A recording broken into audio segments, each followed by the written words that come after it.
Hello guys, आज हमारा दिल कर रहा है कैमल में बैठने का और अल्लाह की तरफ से हमारी गली पे कैमल आ गया और हम चारों भाई कैमल पे बैठे हैं।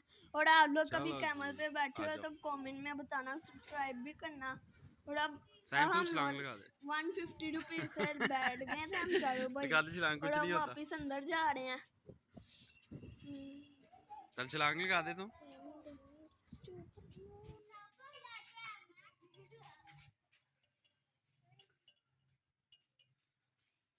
डर गए। सब्सक्राइब भी करो। कैसा लगा उन पे बैठ? अच्छा। तामिल आपको कैसा लगा? मजा आया? कितना मजा आया? हाँ मूसा, तुझे कैसा लगा है? मजा आया? मुझे भी मजा आया। अब लाइक भी करना, सब्सक्राइब भी करना और फॉलो भी करना। फॉलो भी करना। ओए ध्यान से।